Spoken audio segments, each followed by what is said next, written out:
Hey everyone, Avros here, back again with the Final Fantasy 12 game challenge and Final Fantasy 5, and we're finally back to Exdeath's castle here. We're gonna go on in and deal with Exdeath, final encounter, and as those NPCs said, Exdeath just waltzed into this castle and got straight by them. They couldn't do anything to stop him, so it's gotta be up to the Warriors of Light here to take out Exdeath. So, just showing off this room here. Unfortunately had a couple of random encounters when I was trying to show it off, but there's an entrance that you come through to start with, and just solid walls on every other side. There's no way out of this room other than the way you came in, and so you're stuck. Dead end, no way to progress. So you turn around to head back out, and Avros goes, well, guess it was a dead end.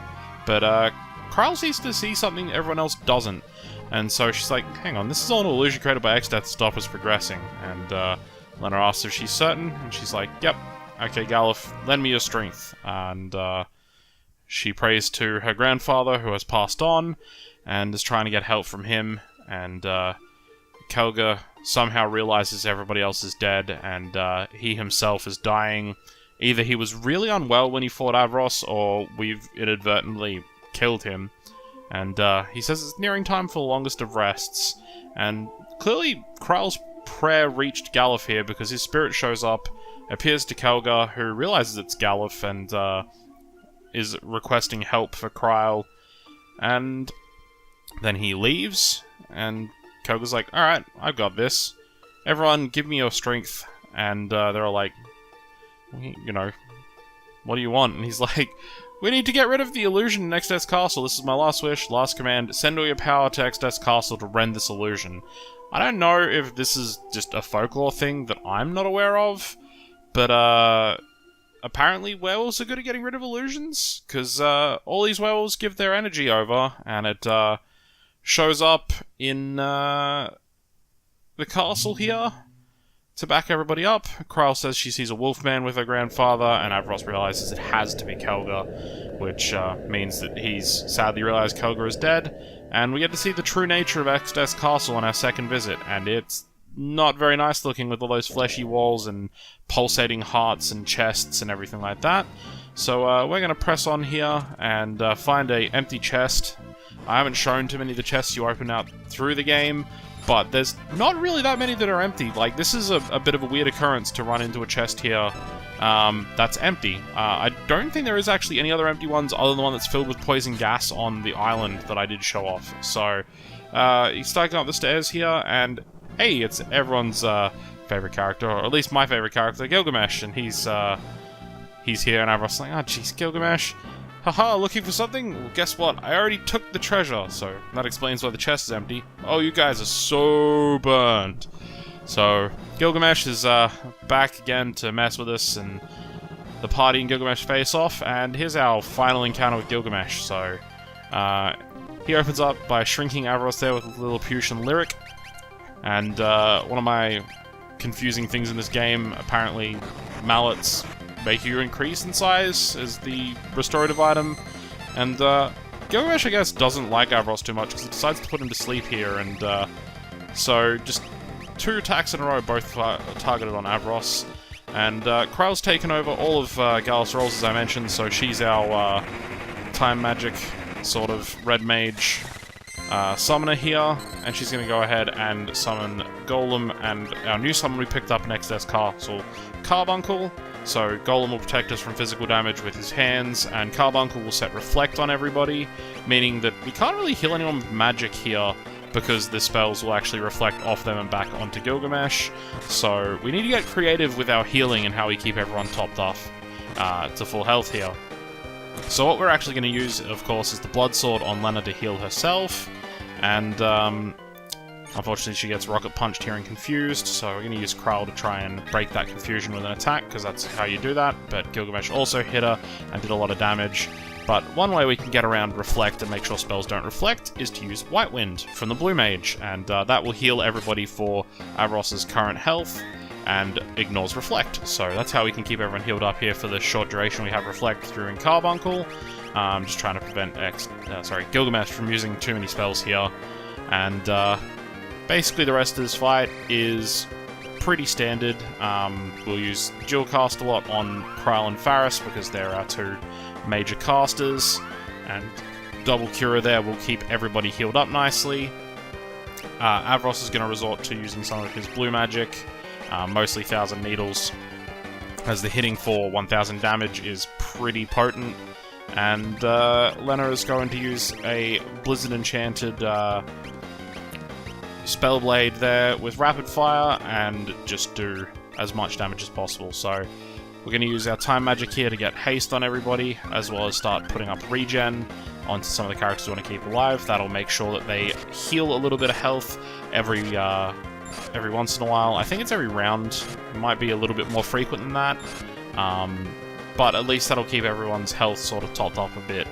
And Gilgamesh, being a jerk, he's going to hit with some more spells there. So Time Slip will set Old and Sleep on Faris there. And trying to find anything to actually cure that, but I can't remember what it is because it has to just be Asuna. And unfortunately, red mages can't cast Asuna. Because they can't cast level 4 white magic. It's like up to level 3 for both red and white magic, so unfortunately Faris is going to keep that old status the rest of this fight and not be as useful as she could be. He also tried to cast Pond's Chorus, which would turn everyone into toads. Already our 4th Rumble. I must say I quite enjoy these tussles. I feel we've gained an understanding. And then he's going to try and blind us with Flash. And Krile blocking there with the Aegis Shield, and understanding that, I will pound you silly, haha! And tries to Hurricane there, which is a very annoying ability, sets your health very low. So Gilgamesh is actually having fun here, which is interesting. You'd assume, being our enemy, that he wouldn't be so interested in enjoying it. Say, what happened to that spry old fellow? Krile lets him know that he fought Exdeath, and I see. So, Gilgamesh seems oddly concerned here about Galif's fate after everything that's happened. And like I said, he's our enemy, so I'm not sure why he has such an interest in the party, but we're going to continue to deal with him here. And, yeah, Gilgamesh, not too happy about what's happening here. And, enough expository banter. Now we fight like men, and ladies who dress like men. For Gilgamesh, it is morphing time! And, now we get to see Gilgamesh's true form. I kind of alluded to it previously with the whole Ben-K stuff. Now that it's mine, let's see how good this Excalibur really is. So you can see the big gold sword he's got there, which is Excalibur. So he's going to swing it at the party and try and use it there. And now we can steal the Genji helm from him. Next piece of Genji equipment that we can steal from Gilgamesh. But yeah, the Ben-K illusions and everything there, you can see all the different weapons. He's got an axe, a pike, a sword, a flail, some kunai in one hand there.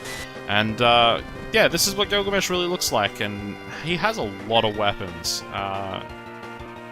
And yeah, how about you? He's swinging his Excalibur here, the powerful sword that he took out of the chest, and he's trying to use it to deal with the party, but doesn't seem having too much luck with it, so we're just going to continue laying into him and try and get rid of him here, and stop him from killing the party. So resorting to Comet now that Faris is awake. Not hitting for as much damage as it probably would if she wasn't altered, but hey, there's not too much we can do about that without a dedicated white mage of the party at this point, so... And Gilgamesh is starting to realize there's something wrong with this Excalibur he's wielding. So, fight continues. Age-old summoner DPS at this point, going for the dual-cast Titan. It's just 2 guys wraths in a row. We've seen it a lot in previous fights, and we'll see it for a little bit yet to come. It's very strong at this stage of the game, especially if the caster's wearing Gaia gear, which increases the damage for it. So basically it's what we have to resort to as a summoner in this stage of the game. Avros is using Eroga, which is the most powerful blue magic spell he's got for single target right now, and hitting 2200 damage, which is a lot. And, yeah, it's far from the strongest of swords. He feels so betrayed. So, yeah, he's been ripped off. This Excalibur that he's purchased, or that he's gotten as been sold a false bill of goods, shall we say. It's not very useful at all, so he hit Faris there, who has ult, which has dropped her stats when he first swung it for only 27 damage. We were doing around that much at level 1 at the very start of the game, so yeah, not very good damage at all out of that Excalibur that he's got, so we're gonna try and clean up Gilgamesh here. Only a few more rounds of combat. Doing some rough math in my head here from how much damage he's taken. Yeah, here we are. So, Exdeath is very much upset with Gilgamesh at this point, and he wants to know what the hell's going on. The fight actually continues here, but starts playing Exdeath's theme instead of Gilgamesh's awesome Battle of the Big Bridge theme, which follows him into every encounter you have with him, even if you're not on the Big Bridge anymore. And we do a bit more damage to Gilgamesh here, and Exdeath just says he's a worthless fool. He's messed up every single time, so let's say goodbye to Gilgamesh. He's banishing him from this dimension, and Gilgamesh is not happy. He says anything but that. Exdeath doesn't care. And he's going to banish him, and that's it. Gilgamesh was thrown into the rifts, his cries echoing out as he disappears, and we didn't know Lilliputian lyrics, so we actually learned that on there from Gilgamesh, and ended up getting his Excalibur picked up there, which you'll see here the name of it is actually the Excalibur, the legendary holy sword. It raises your attack to 100, but it technically only hits for like 1. So if you've got stuff that uses just your attack stat like Goblin Punch on a Blue Mage, it works really well. Apart from that, not so hot. So the party shows up finally to where Exdeath is and says, we're going to stop him, and Exdeath accuses us of not even knowing what it is he's actually going to do. And Exdeath says, well, you know, fight me. You're so foolish that you don't know what the hell I'm actually planning to do, yet you feel like you have to stop me. It turns out that Exdeath is actually trying to, as he puts it, return the Earth to how it originally was. So he's just trying to, you know, return everything back to its original state. So, yeah, not sure exactly what he means by that at this point of the game. I think we do find out in a bit, but yeah, so we're just going to deal with Exdeath the same way we deal with pretty much every enemy at this point. He messed with our party order, and it's a bit of a pain in the ass, so we're just going to cast Return to restart the fight over. Especially seeing as we're trying to learn a specific spell here as well. So you'll notice that he used Doom in the first round of combat. You can actually learn that as a blue magic spell, so we're trying to actually get that to hit Avros at the start, and still no luck. Benefit of Return is that it actually resets the fight scripts entirely. It resets everything in the encounter, everyone's health, everyone's mana totals, all of it back to exactly what it was when you started the fight. So we're actually going to use it a few times here while we're waiting, and defend with everybody to make sure they don't take too much damage. And he's going to hit the reverse polarity again, and screw with everyone's party positions, what rows they're in, whether they're in the front or back row, and we're going to reset the fight again. And hopefully this time he will hit Avros with Doom. And sort of what we're waiting for here. And Exdeath was particularly uncooperative on this run-through of the game. There's no real need to learn Doom, but it is a useful spell to have when you need it. And he finally decided to cast it on Avros on this one, so let's proceed with the actual fight here. So putting up Drain Blade on Lena, so that she's able to use her swords, both of them, not just the blood sword, to drain life from Exdeath as she uses Rapid Fire. And then Exdeath decided to change everyone's party positions again, so we changed that all back for the first round of combat for everybody, and laid into him with Lena. And now we're going to take advantage of some of the very strong abilities we've got.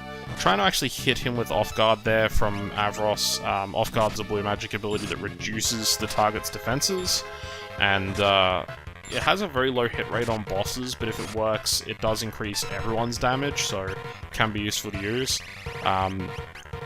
I don't know if it can actually work on Exdeath. I think I just tried to use it because I was trying to just kill some time there, because as you can see there's a lovely little countdown timer over Avros's head there. That's what the Doom spell does.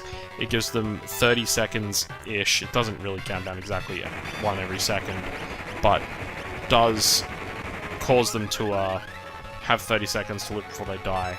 Exdeath used Earthshaker there, which is the Earthquake ability that is always a pain in the ass in all these fights when it does happen, and I forgot to put Float on before the slide happened, so decided to just use Faris there, cast Float on everybody, and now Earthshaker is completely useless. It won't do anything to us if he decides to do it again.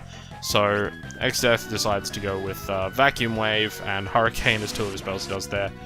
Vacuum Wave drops someone's health by quite a significant amount by dealing damage, and then the other thing that it does is set Sap, which slowly drains their health, and Hurricane there, as you saw, dropped Avros's health to 4, and then he died to Doom anyway, so kind of a useless target to pick there, but let's just put it this way, the AI in this game is not necessarily the smartest all the time, so we'll get Haste go up on everybody, increase the ATB gauge speed, hit Exdeath with Comet, and now we're just resorting to trying to hit for as much damage as we possibly can, so Rapid Fire with that Spellblade, one of the best attacks we've got in the party at this point. The two casters are very effective, but they're not as useful as they possibly could be. Take advantage of the Chemist healing again there with that High Potion. Yeah, so like, the strongest summon we have access to from Kryl is Titan, as I mentioned before. Golem is incredibly powerful because of his fist that comes up to block damage from physical attacks. And yeah, Titan for damage, that's about it. Faris being a Time Mage, her best damaging spell at this point is Comet, which is good, but not amazing. Taking advantage of dual cast there to cast double support spells like the double regen we just did on Avros and Lena is typically more useful, especially seeing as Exdeath does like to throw around those high-level spells there and do a lot of damage in single hits, so we need to make sure everyone's health stays up nice and high.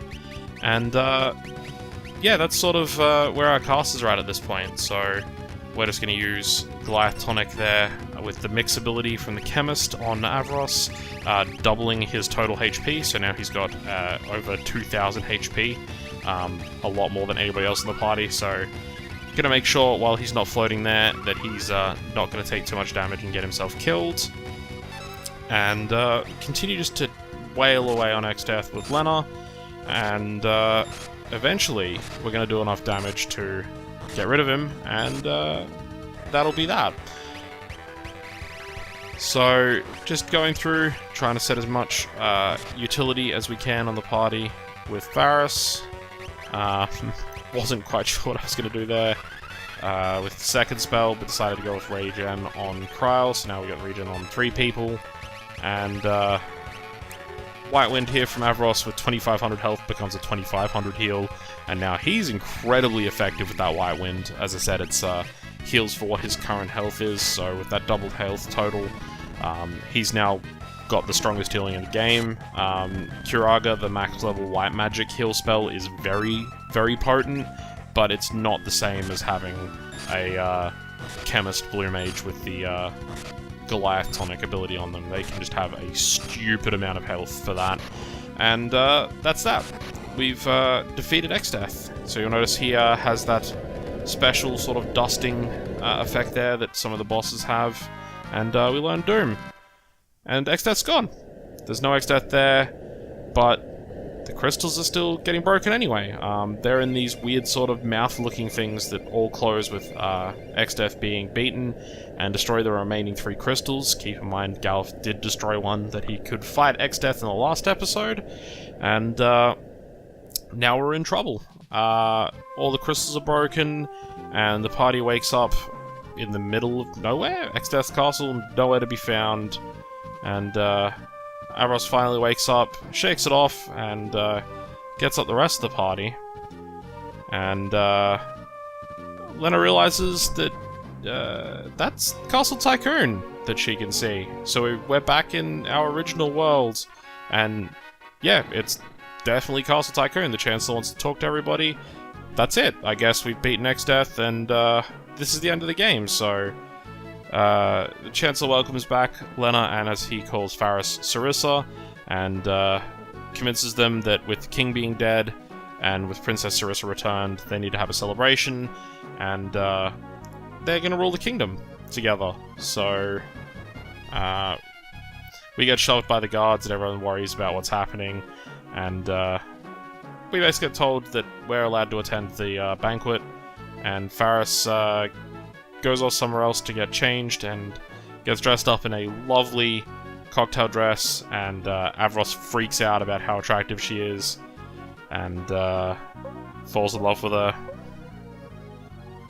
only for Kryl to come over and spoil it. And that's it. Everyone's happy. This is your post-game. Exdeath's dead. We've returned to our world. Kryl isn't in her world, I guess, but better than the alternative. And Kryl decides to leave, which is interesting. And you get control back here, and go out to talk to Kryl on the balcony, and she's sad about Gal's passing, and Avros wants to know how she's doing, so asks, and she's like, it's not painful anymore, but she's, you know, anxious, and Grandpa is fussing at her to hurry, and Avros realizes there must be a reason why they're back in his world, so we need to go and find out what it is. So I guess the game's not over just yet. Bit of a fake out there with Exdeath having been defeated, and Kryl considers grabbing Lena and Faris, and Avros says, well, there's no way they could get away in the middle of all this celebration, with them ruling their kingdom. So we're down to a two-person party, just Kryl and Avros here, and they're about to leave when a guard runs into them and knocks them down, and they've completed a bridge over the West River, which we had to traverse over before with Boko, the Chocobo, to get to the pirate cave, and Kryl makes fun of Avros, saying he's so bad at riding windrakes there's no way he has a best friend that's a Chocobo, and he retaliates by shoving her, and says he can't win with this kid. And you'll have to tune in next episode to see why we're back in the original world we started in, and see where this adventure takes us next. So thank you for watching, and catch you in the next episode.